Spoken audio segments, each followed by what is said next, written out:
Hey guys, it is Ryan. I'm not sure if you know this about me, but I'm a bit of a fun fanatic when I can. I like to work, but I like fun too. It's a thing. And now the truth is out there. I can tell you about my favorite place to have fun. Chumba Casino. They have hundreds of social casino style games to choose from with new games released each week. You can play for free anytime, anywhere. And each day brings a new chance to collect daily bonuses. So join me in the fun. Sign up now at ChumbaCasino.com. No purchase necessary. VGW Group. Void where prohibited by law. See terms and conditions. 18+. Greetings, America. I hope you still have all your fingers, hands, and legs from exploding fireworks. The phone number here, 877-973-7425. Delighted to have you with me. My goodness gracious. I hope you had a great 4th of July. Good Independence Day. Listening to all it's sad that there are people in this country who, if they don't get what they want, they suddenly hate the country as opposed to loving it for what it is. The phone number again, 877-973-7425. Let us begin, please, with, the salacious story of the day. I suspect none of you are surprised to learn they found cocaine at the White House. The only question is, where was Hunter Biden? It doesn't appear to be his, and I'll tell you how I know. So I have been to the White House on a number of occasions, and when you go into the West Wing, you go in through a side door. You don't go in through the main door where the Marine is, typically. Now, you can, depending on how they arrange it, but typically what happens is you come in through the side door, and even if you do come in through the front door, you're led over to the side where there are these boxes, these secure cubby holes, essentially, and you're assigned one. And you're inside the building, but you're not where you're going to be bothering anybody. It's kind of a lobby reception area off to the side. It's wood paneling. You got these wood boxes. And you are required to put your cell phone in one of the boxes. And if I remember right, they give you a little fob that can open the box so it's secure. And you keep this little thing with you. And then when you go back, you put it back in the box and you get your phone. And I may be misremembering that. It may not lock, but I think they lock and they give you like a little key or a little fob that opens the box. But nonetheless, I've been there. I had lunch several years ago with Vice President Pence in the president's dining room. And took my son on a tour once. The president was visiting with the Pakistani prime minister, and my son at the time, young, was able to run around. It was kind of funny. There in the Oval Office, you can see the president and the prime minister, and my kid is running around the Rose Garden. Was not supposed to be, but nonetheless, there we were. And went into the vice president's office and hung out. But anyway, so it's this lobby area for visitors. So it's unlikely it's Hunter Biden's cocaine, although I think everyone's first guess was it must be his. But here's what we know. It was in the area where the guests have to drop off their phones. And after you drop off your phone, then you are searched. So the odds are it was someone visiting the White House on a tour arranged by someone at the White House, and they threw their cocaine away that was on their person. Now, There's a side note here. Cocaine is a resurgent drug. When I was a kid in the 80s, and you had Miami Vice and stuff, cocaine was the big drug that all the rich people and the bankers used. And I guess for a while it still has been, but it kind of faded away, and it's made this resurgence in the last number of years. And I know a friend who I do not believe is a user. In fact, he insists that he's not, but he's in a profession where a lot of people are. He's in a finance profession where he knows a lot of people are. And he says it's the damnedest thing that he will go to parties and there will be cocaine present when it is just this rich white people basically in the finance industry. And he says, and they have fentanyl testing strips. Like they all keep fentanyl testing strips on them because they got to test the cocaine and make sure fentanyl's in it because they don't want to die. There was a story in, I think, the Wall Street Journal about 6 months ago in New York City. 5 different people in finance, banking, and law, they died because they were doing cocaine and it had fentanyl in it, and they all got it from the same person. And it's just become this thing. It's a very bizarre thing. The resurgence of drugs in this country, there's got to be a trace to the decline and fall of America. We went through this in the 70s and into the 80s, where you had that period of economic malaise, you had the Carter administration, and everybody just starts doing drugs. And then America rebounds. It's resurgent. It finds itself again with Ronald Reagan, and the use of drugs declines. Whether you want to attribute it to Nancy Reagan or not, doesn't matter. The use of those hard drugs begins to decline. And now they're resurgent again among a particular set of white progressives. Now, that's not to say there aren't conservatives. I'm sure there are conservatives too. But there is this white, liberal, upper income, secular society, Ivy Leaguer, hard charging. They use cocaine both to keep themselves going in business. I guess it amps you up, makes your heart race. I will tell you. So I had my blood pressure got out of control last year. It was actually kind of funny. My blood pressure got out of control last year. I was not feeling good. My wife's like, well, your face is kind of flushed. Maybe you should take your blood pressure. It was like through the roof insane. She's like, you got to go to the emergency room. So I went to the emergency room, and they start handing me all these pamphlets about cocaine usage. And my blood pressure was like, I promise you can do a drug test. I do not do cocaine. But apparently it's very common for people to show up, particularly white people, to show up at the emergency room with blood pressure through the roof, and it's because they've done cocaine. It's like, I promise. I realize I'm technically in the entertainment industry, but I do not do cocaine. But it's gotten that common that they hand you these pamphlets when you have high blood pressure and show up at the emergency room. And so here it is at the White House. Someone has gone into the White House on tour, it seems. We don't believe it was a staffer. And here's why I would suspect it's not a staffer. Maybe it is a staffer, but it's because of where it was left. White House staffers, this is from the Washington Post, are authorized to give guests tours of the West Wing, which often occur at night and on weekends. Guests are required to go through security screening before entering the White House complex and are then asked to leave their phones in small boxes before entering the West Wing. Officials said the substance was found near those boxes. So I got that wrong. You go through security. Yeah, well, you go through security at the gate, and then you go inside, and you might get another pat down. You don't get the pat down outside. You walk through the X-ray thing. Guests are shown the ground floor, the first floor of the West Wing. They can peek inside the Oval Office, the Cabinet Room, the Roosevelt Room. I've done this. When President Bush was president, this was before they had the boxes for your cell phones. Cell phones really weren't ubiquitous. Is that not wild to think? So back in the 2000s, people didn't have cell phones like that. They didn't have iPhones with cameras and stuff. That's the main reason that they locked them up. Back then, you might have had a cell phone, but you probably didn't have great service and you didn't have the cameras and stuff. I'm sure I had a cell phone at the time, but it wasn't an iPhone. When I went to the White House back in the 2000s when Bush was there, I went to see Tony Snow, the late, great Tony Snow, and David Almasi worked with him.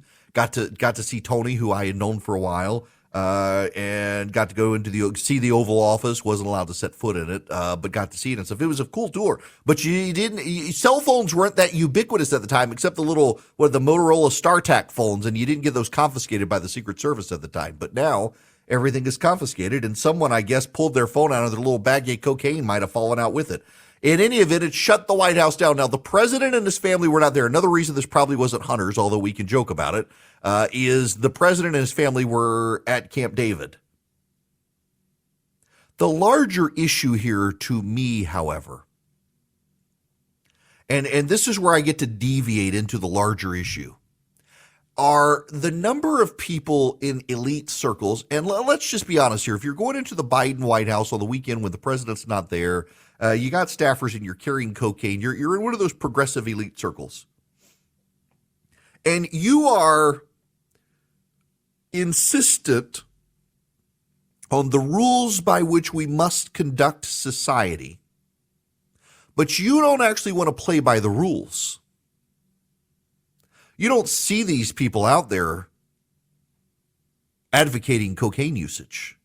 I mean, this is one of the problems with society today, is the left lives a lifestyle. They have the means to live that lifestyle, and no one else does.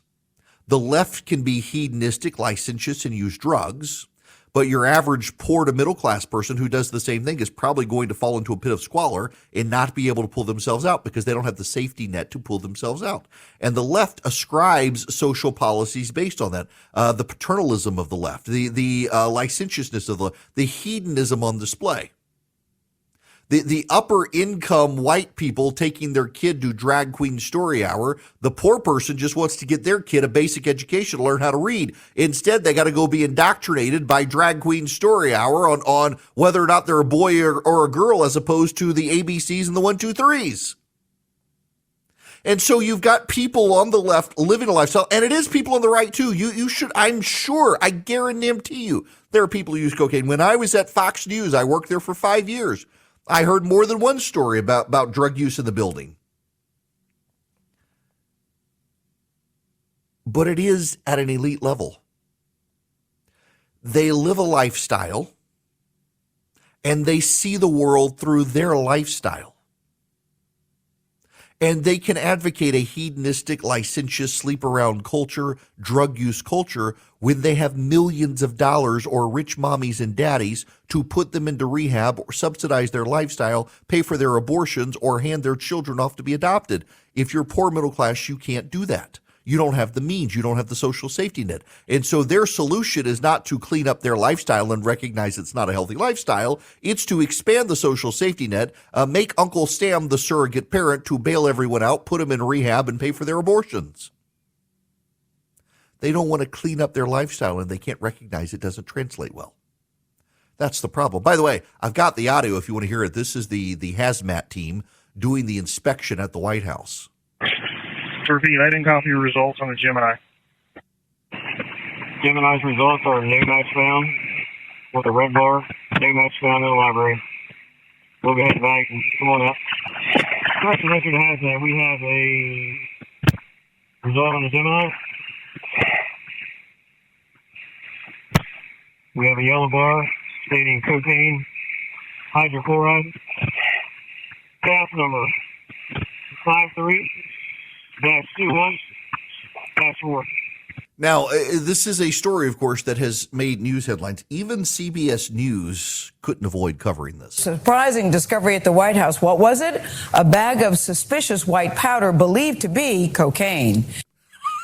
We don't have to play the reporter, but yes, cocaine at this White House. Who'd have thunk it? This White House, of all White Houses, run by a bunch of progressive secularists who view themselves as greater than everyone else, leading licentious, hedonistic lifestyles, expecting the rest of us to be able to go along with it. And these are people who live in a different world from you and me.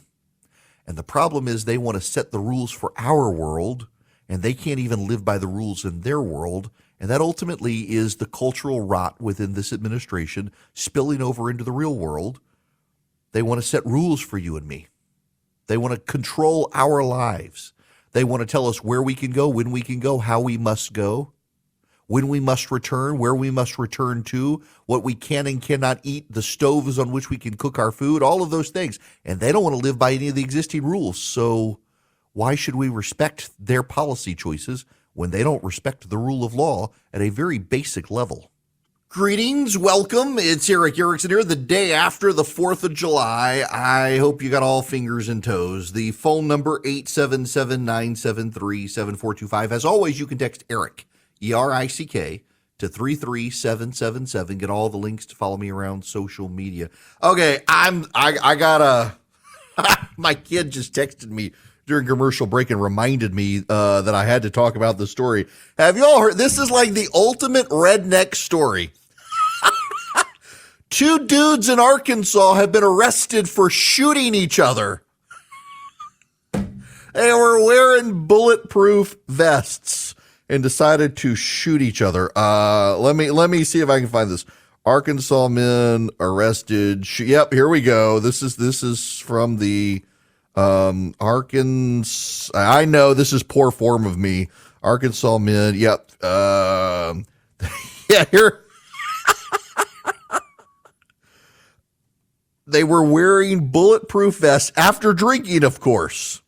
Charles Ferris, age 50, and Christopher Hicks, age 36, detained on Monday after the incident. Oh, it looks like it took place on Sunday. A neighbor was alarmed. Deputy with the Benton County Sheriff's Office investigated Ferris. He was admitted to the hospital Sunday night. The man reportedly had a red spot on his upper chest, but tried to concoct an elaborate story. As reported by KFSM TV, Ferris claimed an asset had paid him $200 for protection. He said the pair met another man around 10 p.m. and it ended up in a gunfight. The 50-year-old said he was hit multiple times but returned shots and fled. Leslie Ferris has a different recollection. That's the man's wife. She told police he'd been drinking outside the home with his neighbor when gunfire erupted. When confronted, the husband changed his story.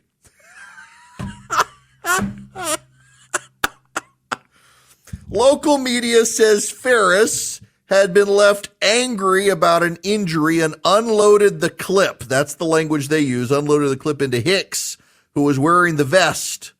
The friend was struck 5 times in the back. It says Hicks shot him. He was hit in the chest with a .22 caliber rifle, leaving the mark. They were drinking and playing with a bullet-resistant. Good Lord, this is the most redneck thing ever. Oh, God. No formal charges have been filed. The pair were released on a $5,000 bond. I mean, what's the crime? Aggravated assault, a 6-year in prison, but they don't have formal. Who's going to press the charges? They were shooting each other. Wow. Oh, Arkansas, you do not disappoint. The only thing, I mean, if it was like over a bucket of fried chicken or something, would make it probably better. But other than that, I don't see how the story can be any better than the story is 2 drunk dudes deciding to shoot each other in bulletproof vests on 4th of July weekend. Yeah, wow. Okay. And the wife is the one who, of course, the wife turned him in. Okay. We got to move on because before I say something I regret, my wife shoots me. Vision Computer. Let me tell you about them. They can save me from myself. I know y'all are calling. They told me the day y'all are calling and people are leaving impressed. So Jim, who runs the board, whose voice you rarely hear, Jim has been using them. He's been a customer of theirs for about 30 years. I am hooked on their service because my kid got a gaming PC from Vision Computers, and they have taken care of all of his tech support needs. I haven't had to fix the computer once.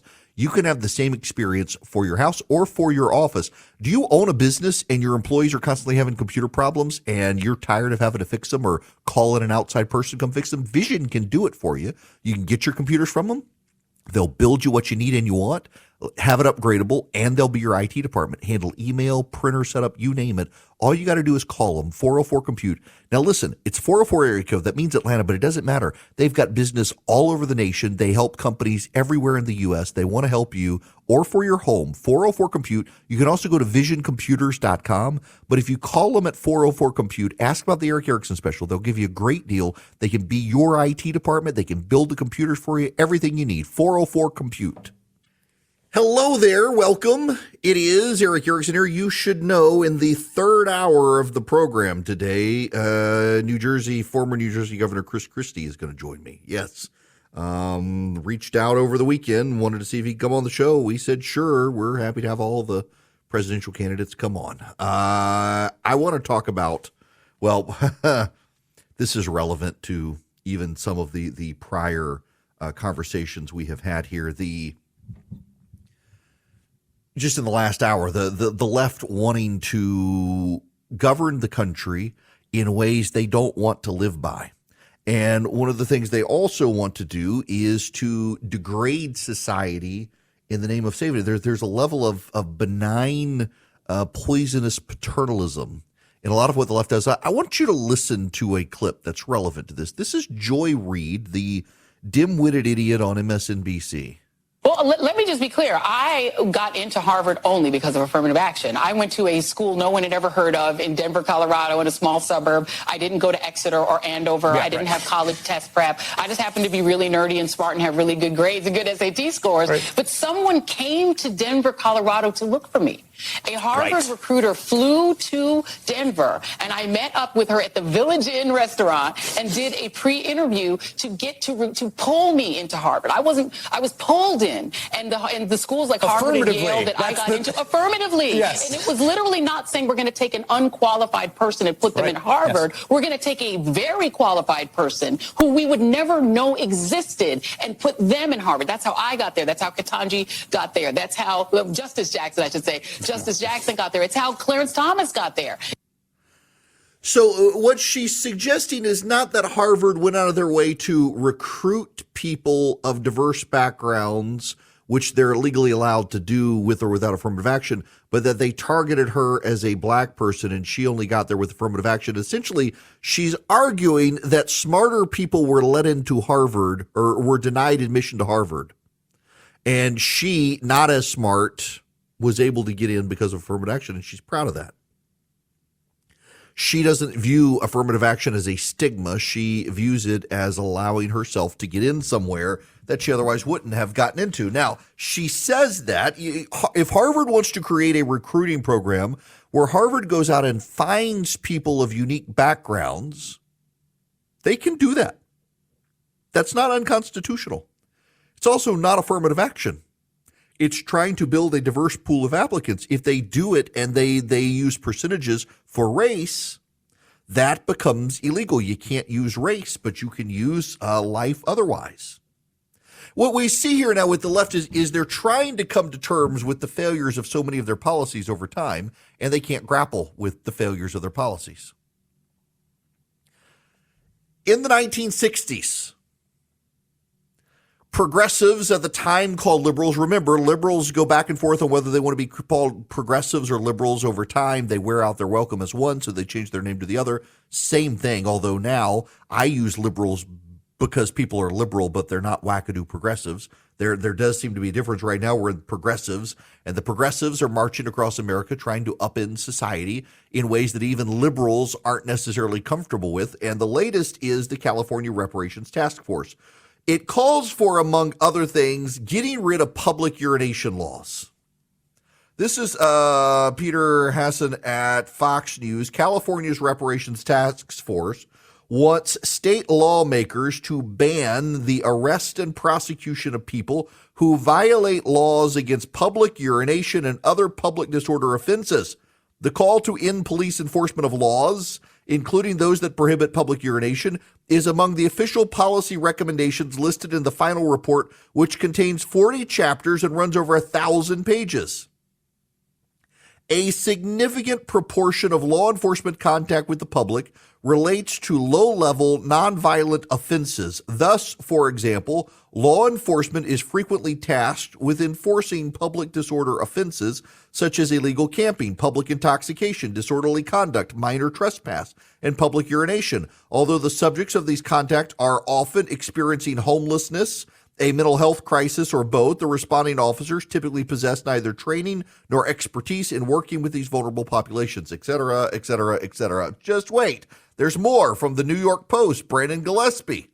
The California Reparations Task Force is asking Democrat-controlled state legislature to eliminate interest on past due child support, as well as any back child support debt for black residents of the state. In the final report released last week, the group claimed discriminatory laws have torn African-American families apart, and that one effect of that is the harm caused by the disproportionate amount of African Americans who are burdened with child support debt. The nearly 1,100-page document states that black Californians represent a larger percentage of those who owe child support debt than their proportion of the state population. It also claimed that 10% interest the state charges on back child support hinders their ability to finance further education, attend job training, find employment, and maintain housing because of the legal consequences of not paying the debt. Well, maybe not have the kid. Maybe take responsibility early on instead of having a bunch of illegitimate kids or breaking up families or the like. This is kind of ridiculous. Okay. Let me explain what's going on here. Starting in the 1960s with the Great Society and Lyndon Johnson, The left began an expansive period of government social safety checks. Republicans, by the way, who voted for the Civil Rights Act were complicit in this as well. They wanted to do something to help black families and decided to step in with the government and expand Uncle Sam and essentially give over Uncle Sam's man boob for all of society to suckle after, and the damage has been great to society. What we have taught generations of Americans now is that you can depend on Uncle Sam and you don't need a man. You can depend on Uncle Sam and you don't need a family. You can depend on Uncle Sam and you don't need a mother or a father. You can depend on Uncle Sam. And a society dependent on government reflects the priorities of that government, and the priorities of that government reflects the elite who run the government. And the elite in this country are, as I have said, licentious and hedonistic. They have no morals and they have no scruples, and the rest of society is polluted because of it. So now what is the idea here is that we should stop having police enforce low-level crimes of public urination and public drunkenness and street camping, and just focus on the big things, because we have a collapsed society. We don't have mental hospitals anymore because the left decided we need to get rid of them. So we allow the mentally insane to live on the streets of America, and instead of calling them homeless, we call them unhoused, and we give them tents and call them urban campers. The left refuses to acknowledge their solutions are the ones that caused the problem. And now, instead of dealing with the problem, they wish to eradicate the problem by just saying it's not a problem anymore when it is still a problem. New York City is on the verge of functioning like a third world hellhole. And it used to operate that way in the 1980s. And a man came along named Rudy Giuliani. Rudy Giuliani had been a U.S. attorney. He may be insane now, but Rudy Giuliani was once considered America's mayor, not just because of 9/11. He turned around New York City. New York, it was thought, was lawless and ungovernable. It was ungovernable because the people of New York decided to allow it to be ungovernable. And then they finally had enough, and they elected Rudy Giuliani, who imposed law and order on that society, including embracing something called the broken window theory of crime. Now, since it was successful, the left has done what they could to discredit the broken window theory of crime. They have claimed it did not work. They have claimed it rounded up a whole lot of innocent people. They have made all sorts of claims. And the claims, you should understand, stand in stark contrast to the New York City that Rudy Giuliani forged by doing the broken window theory of crime. Now, what is the broken window theory? It is that when you see a building and that building has a broken window, and that broken window does not get repaired over time, what happens is people realize that, well, the house is abandoned. People realize that the house is ripe for criminal elements to move in and set up shop for prostitution, for drugs, for you name it. So you go after the broken window. You go after the broken window. You go after the landlord. You force them to fix up the building. And you do the small crimes. You take on the small crimes and you stop the big crimes from happening. Because if you don't force the guy to fix his broken window, eventually it signals the building is empty and the drug lords move in. And then murders happen, rape happens, the gangland comes and sets up shop in the empty building.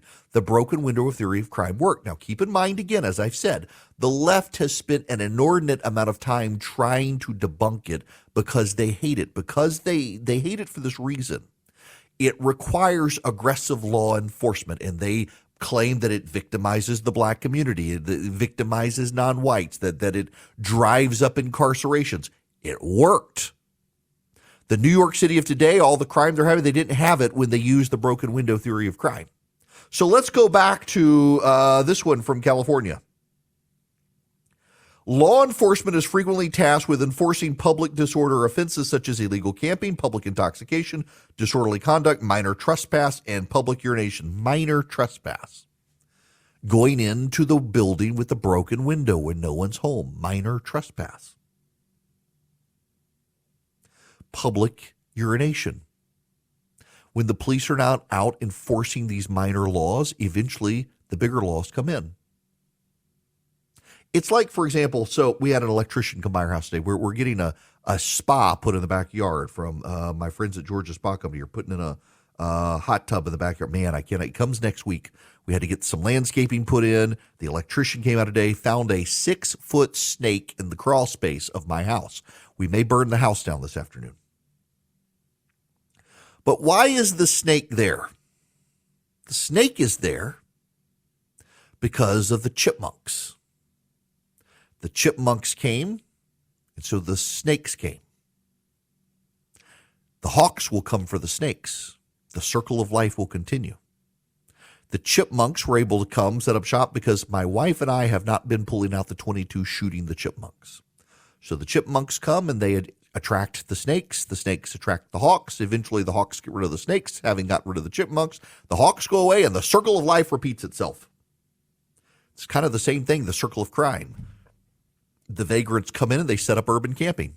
And then the people come in who are drunk at night from the bars near the urban campers. They start peeing. Well, that whole section of town sounds like it's going to hell in a handbasket. So the drug lords move in. They start selling drugs to the homeless people.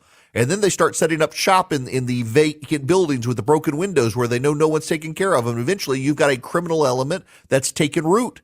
And the best way to get rid of it is you go after the urban campers and you go after the people peeing in the streets, and that signals that law enforcement is present so the drug lords don't show up, the gangbangers don't show up, the murders don't happen in the area. You go after the small stuff, the big stuff never happens. And instead, what the left has decided is we must let the small things happen because we must repent of the overabundance of criminalization in society that has disproportionately targeted certain people based on race, they claim. And the result is urban hellholes. And then what does the left do? Look at what's happened in New York City with the violence in New York City. They say, well, it's just the price of living in the city. This comes with the city. It's like the what's his name, who died on the subway trying to harass people, the Michael Jackson impersonator. And they're trying to punish the man who saved the passengers on the train from the crazy man because the crazy man sadly died in the process of being restrained. And suddenly it's, what is it, Daniel Pennyman? It's his problem. And what was the response of the left? Well, these things happen on the subway, but they shouldn't. These things should not happen. But the left has decided the price you pay of living in the city is that you got to live in a third world hellhole because we don't want to send poor black men to jail for committing crimes. As opposed to enforcing laws strictly, so that the lawbreakers either don't break the laws or they go elsewhere. The left has made a choice to degrade our cities and decline our society, all in the name of some sort of white guilt. And the rest of us have to pay the price of the white people advocating the positions where they get to stay in their ivory towers and have their chauffeurs and their bellmen and their private jets. The rest of us can't afford it. But we're the ones who have to live with it because of what the left wants. Patriot Mobile is fighting back on this nonsense. They are arming with the weapon of monetization of campaigns good conservatives around the country to fight back against the left. They advocate policies that are law and order, that support law enforcement, that support the Second Amendment, the first responder, the pro-life cause. All they got to have you do is move your cell phone service to them. You can even take your existing number to them. You go to patriotmobile.com/Eric today, patriotmobile.com/ERICK, or you can call them 972-PATRIOT. They've got 100% U.S.-based customer service. In fact, if you call them at 972-PATRIOT, tell them I sent you, you get free activation with my name, and you get great discounts. If you're a veteran, a first responder, even an NRA member or a teacher, you get discounts with Patriot Mobile. Go to patriotmobile.com/Eric today. You can see their full coverage map, 5G, data, voice, you get it all. They use the same cell towers you're already using, so you get guaranteed great service. It's patriotmobile.com/Eric or 972-PATRIOT.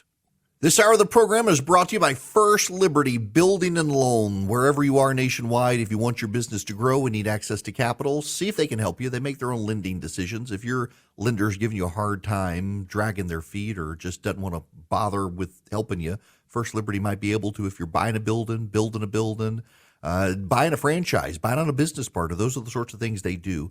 FirstLibertyGA.com. FirstLibertyGA.com. They can help any business in the United States. FirstLibertyGA.com. Now, I got to tell you, last week during the Supreme Court decisions, I referenced a tweet by someone named Erica Marsh, who apparently had been on the Obama team and was lamenting that black people wouldn't be able to get anything done in life without affirmative action. There's it looks like she is a troll, like not a real account, a parody of account. But what's amazing here is that her tweets were echoing what so many people on the left said. How could you know that this woman was not a real account when she said so many of the things so many people on the left say? This affirmative action, the left is just not able to deal with this in the 303 creative case. They are bitter and angry, and they're doing to the Supreme Court what Trump and his supporters did to the election integrity of this country in 2020. They didn't win in 2020, and so they decided to declare it illegitimate, that the election was stolen, et cetera, et cetera. And the left is doing the exact same thing with the Supreme Court. They transactionally cannot get their way with a 6-3 court, so they've declared it illegitimate. The cases are illegitimate. They have slandered the justices of the Supreme Court. The difference is that the CNNs and the MSNBCs, the New York Timeses of the world, would rebuke Trump supporters for their claims about the election in 2020. And this, they're all in on destroying the integrity and trust of the institution because they're on the left, and so they're complicit with the left in destroying these institutions. I want to spend more time on this, but when we come back, we got to talk about Ben and Jerry's. Yesterday, July 4th. You know, July 4th is now the day that the bitter, angry people of the world come out and vent their hatred of the greatest country on the planet. And yesterday, Ben and Jerry's declared that this country was the product of stolen land, and we need to return the land to the natives. They can go first. All these people who want this property, we're standing here on land stolen from indigenous people. This is the latest effort to bring religion into the left. You know, you have to be creedal now when you're on the left. You have to start your speeches and your events by saying, we recognize that this land is stolen land and belonged to the Kumquats and the Kiwis and the Appalachia tribes, and we wish to return them, but we can't. So we apologize and make amends to the Kumquat tribe who slaughtered the Kiwi tribe to take their land, but we pretend that didn't happen. Absolute ridiculousness. We must discuss when we come back. The left is already foaming at me for putting up on Twitter that I make no apologies for conquered land, and we're not giving it back. They're very upset. 877-973-7425. You're listening to Eric Erickson. We'll be back. Hello, it is Ryan, and we could all use an extra bright spot in our day, couldn't we? Just to make up for things like sitting in traffic, doing the dishes, counting your steps, you know, all the mundane stuff. That is why I'm such a big fan of Chumba Casino. Chumba Casino has all your favorite social casino-style games that you can play for free anytime, anywhere with daily bonuses. That should brighten your day a little. Actually, a lot. So sign up now at ChumbaCasino.com. That's ChumbaCasino.com. No purchase necessary. VGW Group. Void where prohibited by law. See terms and conditions. 18+.